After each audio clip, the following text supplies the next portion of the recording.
سورۃ المائدہ کی آیت نمبر 51۔ الحمدللہ وکفی وسلام علی عبادہ الذین اصطفی خصوصا علی سید الرسل وخاتم الانبیاء وعلى آلہ واصحابہ الاتقیاء۔ اما بعد فاعوذ باللہ من الشیطان الرجیم بسم اللہ الرحمن الرحیم۔ یا ایہا الذین آمنوا لا تتخذوا اليہود والنصارى اولیاء بعضهم اولیاء بعض ومن يتولهم منكم فإنه منهم إن الله لا يهدي القوم الظالمين۔ یا ایہا الذین آمنوا، اے ایمان والو، لا تتخذوا، مت بناؤ، الیہود والنصارى، یہود اور نصارہ کو، اولیاء، اپنا دوست، بعضهم اولیاء بعض، یہ ایک دوسرے کے ہی دوست ہیں، ومن یتولہم منکم، اور جو کوئی تم میں سے ان سے دوستی کرے گا، فإنہ منہم، یقیناً وہ انہی میں سے سمجھا جائے گا۔ ان اللہ لا یہدی القوم الظالمین، پکی بات ہے کہ اللہ تعالی ہدایت نہیں دیتے اس قوم کو جو ظالم ہو۔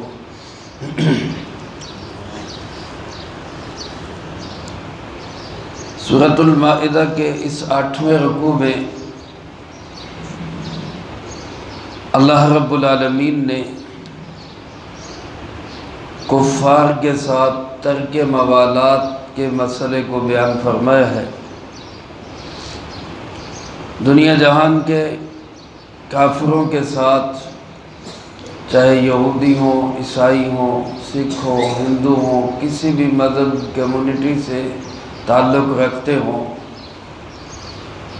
ان کے ساتھ رواداری ہو سکتی ہے، حسن اخلاق ہو سکتا ہے، مدارات ہو سکتی ہے، امانت اور دیانت ان کے ساتھ ہوگی، عدل اور انصاف ان کے ساتھ ہوگا، اور الحمدللہ اسلام کی 1400 سالہ تاریخ میں آج تک بھی کبھی کسی مسلمان نے کسی کافر کو نقصان پہنچانے کی کوشش نہیں کی، چاہے جنگ کے حالات ہوں، چاہے ان کے خلاف ایکشن ہو رہا ہو، بہرحال مسلمان جنگ کے حالات میں بھی عدل و انصاف کو، رواداری کو، اخلاق کو قائم رکھتا ہے۔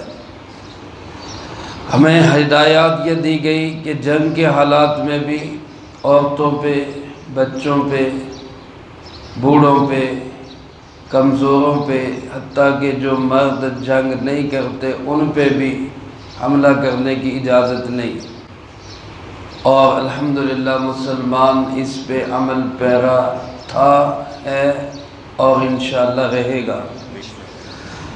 درندگی اور ظلم اور انتہا درجے کی ظالمانہ کارروائیاں یہ ہمیشہ کافروں کی طرف سے ہوئی ہیں کہ جب بھی ان کو قوت ملی انہوں نے ظلم و ستم کے پہاڑ توڑے ہیں، آج بھی توڑ رہے ہیں۔ فلسطین کے اندر آج بھی نہتے بے بس مسلمان، بچے، عورتیں، بوڑھے، کسی کو بھی بخشا نہیں جا رہا۔ یہ ظلم اور یہ درندگی ہمیشہ کفار کی طرف سے ہوئی۔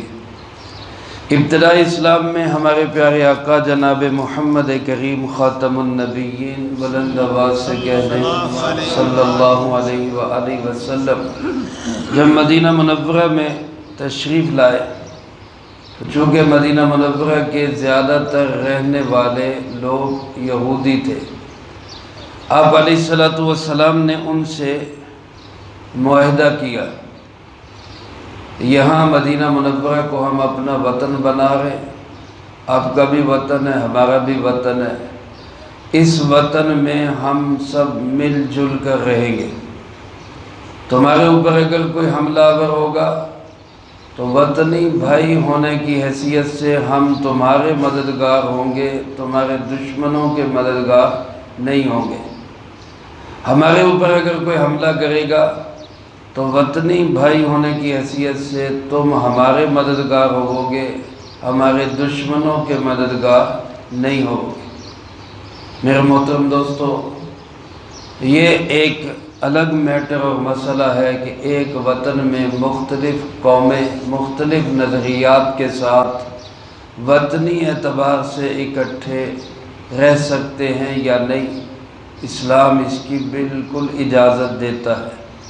آج بھی پاکستان کے اندر ساری اقلیتیں کمیونٹیز، اس میں عیسائی بھی ہیں، جس کے اندر ہندو بھی ہیں، سکھ بھی ہیں، ایک وطن کے وفادار ہو کر رہ رہے ہیں اور رہنا چاہیے۔ اسی طرح دیگر ممالک میں اگر کہیں مسلمان کمزور ہے تو مسلمانوں کو بھی اسی طرح عزت کے ساتھ رہنے اور جینے کا حق ہونا چاہیے۔ مسلمانوں نے تو اس معاہدے کی پاسداری کی، لیکن یہودی اپنی خسیس اور گھٹیا طبیعت کی وجہ سے اور اسلام دشمنی کی وجہ سے اس معاہدے کے زیادہ دیر تک پابند نہیں رہ سکے۔ انہوں نے خفیہ ساز باز کر کے مکے والوں کو اس بات پر تیار کیا کہ وہ مسلمانوں پہ حملہ کریں، باہر سے وہ اٹیک کریں، اندر سے ہم ان کی مخالفتیں کریں گے، اس طرح مل کر ہم ان مسلمانوں کو ختم کر دیتے۔ یہ معاہدے کی شدید ترین خلاف ورزی تھی جو کہ ایک غداری کے ضمن میں آتی ہے۔ تو بہرحال اس کے باوجود اسلام نے مدارات، رواداری اور حسن اخلاق اور عدل و انصاف کے دامن کو نہیں چھوڑا۔ مسلمانوں کو یہ حکم دیا گیا کہ ایسے حالات میں ان کافروں کے ساتھ دوستیاں نہ لگاؤ۔ اصل میں ہونے یوں لگا چونکہ آپس میں رہنے کی وجہ سے تعلقات بھی بن گئے، دوستیاں بھی ہو گئی۔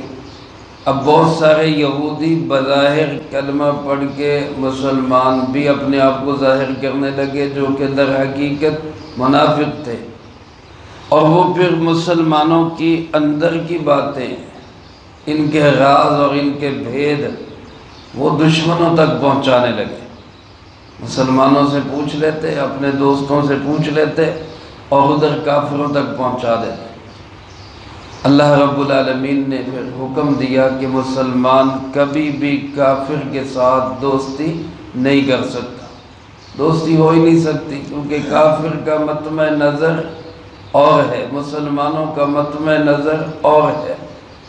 دوستی ہوتی ہے کسی مناسبت سے، وہ مناسبت ہی درمیان میں نہیں ہے تو دوستی کیسے ہوگی؟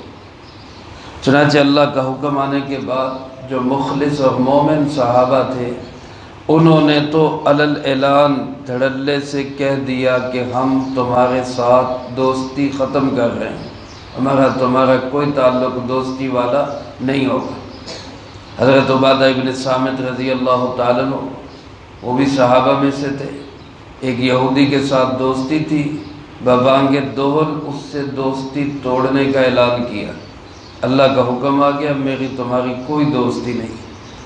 لیکن کچھ لوگ ایسے بھی تھے جو بظاہر مسلمان تھے، در حقیقت منافق تھے، یا ابھی جن کے دلوں میں ایمان راسخ نہیں ہوا تھا، وہ کہیں کہ پتہ نہیں پانسا کس طرف پلٹے گا، پتہ نہیں کون جیتے گا، پتہ نہیں کس کی حکومت مدینہ منورہ میں ہوگی، لہذا بگاڑو یہودیوں کے ساتھ بھی نہیں، ان کے ساتھ بھی بنا کے رکھو، ادھر بھی بنا کے رکھو، جو جیت جائے گا اس کے ساتھ ہو جائیں گے۔ یہ ایک انتہائی خطرناک طرز عمل اور منافقانہ زندگی تھی۔ میرے محترم دوستو، اللہ رب العالمین نے اسی کو واضح کرتے ہوئے فرمایا کہ ہرگز کوئی مسلمان کسی یہودی، کسی عیسائی، کسی کافر کے ساتھ دلی مودت و محبت اور دوستی کا تعلق ہرگز نہ لگائے۔ آج عزیزان محترم یہی چیز ہے جس نے ہمارے حکمرانوں کو بے حس کر دیا، ہمارے طبقہ اشرافیہ کو بے غیرت بنا دیا ہے۔ کاروباری تعلقات، ذاتی دوستیاں اور ذاتی ہمدردیاں جو ان کو کوئی قدم اٹھانے کے لیے اجازت نہیں دیتی، ان کے پاؤں کی زنجیر بنی ہوئی۔ اور وجہ کیا ہے کہ اللہ کے اس حکم کو پہلے دن سے نہیں مانا۔ اگر شروع دن سے یہ بات تسلیم کی ہوتی کہ یہود و نصارہ کبھی بھی مسلمانوں کے خیر خواہ یا دوست نہیں ہو سکتے تو آج نوبت یہاں تک پہنچتی نہ۔ اللہ آج بھی ہمیں سمجھ نصیب فرمائے اور ان سے کی ہوئی دوستیاں ہم حضرت عبادہ ابن صامت رضی اللہ تعالیٰ عنہ کی طرح عدل اعلان توڑ دے، جو تھا وہ ختم، اور آج کے بعد ہمارا تمہارا کوئی دوستی والا تعلق نہیں۔ ہم تمہارے ساتھ رواداری، حسن اخلاق، معاشرت، عدل و انصاف یہ تو برقرار رکھیں گے، لیکن تم ظلم کرو ہم سہتے ہی جائیں، یہ اب نہیں ہوگا۔ یہ اعلان اگر ہماری طبقہ اشرافیہ کی طرف سے ہو اور ہونا چاہیے، اور ہمارے علماء کرام حضرات نے یہی بات کہی، لیکن آپ دیکھیں علماء نے حکمرانوں کو جھنجھوڑا، امت مسلمہ کی افواج کو جھنجھوڑا، اور ان کو ان کا فرض منصبی یاد دلایا کہ تم مسلمانوں کا کھا رہے ہو، مسلمانوں کا پی رہے ہو، مسلمانوں کے ٹیکسوں پہ پل رہے ہو، تمہاری ذمہ داری بنتی ہے امت مسلمہ کا تحفظ کرنا۔ یاد دہانی تو ان کو کرائی جا رہی ہے اور یہود و نصارہ کے خلاف کرائی جا رہی ہے، لیکن آپ سن رہے ہیں اور دیکھ رہے ہیں انہی یہود و نصارہ کے یہاں پہ موجود ایجنٹ جو ہیں ان کو مرچیں لگ رہی ہیں، اور وہ علماء پہ بھبتیاں کس رہے ہیں، ان کو تانے دے رہے ہیں۔ کوئی کہتا ہے جی یہ بڑی بڑی گاڑیوں میں بیٹھے ہیں اور جناب فتوے دے رہے ہیں، تو گاڑیاں تمہارے باپ کی ہیں، ان کی اپنی ہیں، تمہیں اس سے کیا اعتراض ہے؟ کسی کو اللہ نے دی ہے، تم کیوں سڑتے ہو؟ علماء کو آج بھی اللہ نے عزت دی ہے اور انشاءاللہ ہمیشہ عزت کے مقام پہ رہیں گے۔ انہوں نے تو اپنا فرض منصبی پورا کیا کہ تمہیں یاد دلایا، تمہاری ذمہ داری ہے، اس فرض کو پورا کرو۔ لیکن یہود و نصارہ کے دوستوں کو، بلکہ یوں کہہ لیں کہ ان کے نوکروں غلاموں کو دوستی بھی ہوتی ہے، برابری کی سطح بھی ہوتی ہے، لیکن یہ تو نوکری اور غلامی کر رہے ہیں، ان کو آج مرچیں لگ رہی ہیں کہ جناب ہمارے آقاؤں کے خلاف انہوں نے کیوں جہاد کا فتویٰ دے دیا۔ بہرحال قرآن کریم کا اعلان ہے ایمان والو، خطاب ہے مجھے آپ کو سب ایمان والوں کو، ہر مومن کو، لا تتخذوا الیہود والنصارى اولیاء، یہودیوں کو عیسائیوں کو اولیاء مت بناؤ۔ نام صرف یہود و نصارہ کا لیا گیا، مراد سارے کافر ہیں۔ یہود و نصارہ کا خاص طور پہ اس لیے لیا گیا کہ مدینہ منورہ میں زیادہ تر یہی دو طبقات تھے، اس لیے یہ نہیں کہ باقی کافروں سے دوستی ہو سکتی ہے، کسی بھی کافر سے دوستی نہیں ہو سکتی۔ اولیاء ولی کی جمع ہے، ولی قریبی رشتہ دار کو بھی کہتے ہیں، ولی دوست کو بھی کہتے ہیں، ولی معاون اور مددگار کو بھی کہتے ہیں، ولی آقا اور مالک کو بھی ولی کہا جاتا ہے۔ اللہ رب العالمین کے لیے یہ لفظ جب بولا جاتا ہے اللہ ولی الذین آمنوا، تو وہاں ولی کا معنی اللہ ہمارا مالک ہے، اللہ ہمارا آقا ہے۔ اور جہاں کہیں یہ لفظ کسی اور کے لیے بولا جائے گا وہاں معانی مختلف ہوں گے، جیسا کہ حضرت علی کرم اللہ وجہہ کے متعلق آپ علیہ السلام نے فرمایا من کنت مولاہ فعلی مولاہ، یہاں ولی اور مولا کا معنی دوست ہے۔ جو مجھے دوست رکھتا ہے وہ علی کو بھی دوست رکھے۔ جو علی کا دوست ہے وہ نبی کا دوست ہے، اور جو علی کا دشمن ہے وہ نبی علیہ السلام کا بھی دشمن ہے۔ تو میرے محترم دوستو، حضرت علی کرم اللہ وجہہ ولی ہیں، ہمارے دوست ہیں، ہمارے آقا ہیں، ہمارے سردار ہیں۔ اور ولی کا معنی قریبی رشتہ دار بھی ہوتا ہے۔ یہاں ولی کا معنی محبت، تعلق، دوستی ہے۔ کسی کافر کے ساتھ محبت و تعلق اور دوستی کا تعلق نہیں ہونا چاہیے۔ فرمایا بعضهم اولیاء بعض، یہ تو ایک دوسرے کے ہی دوست ہے۔ یہودی یہودی کا ہی دوست ہے، مسلمان کا دوست نہیں ہو سکتا۔ عیسائی عیسائی کا ہی دوست ہے، مسلمان کا دوست نہیں ہو سکتا۔ مفادات کے لیے یہودی عیسائی آپس میں اکٹھے ہو سکتے ہیں، مسلمان کے خیر خواہ یہودی عیسائی کبھی بھی نہیں ہو سکتے۔ الکفر ملت واحدہ، آج کفر مسلمانوں کے خلاف ایک ملت بن چکا ہے۔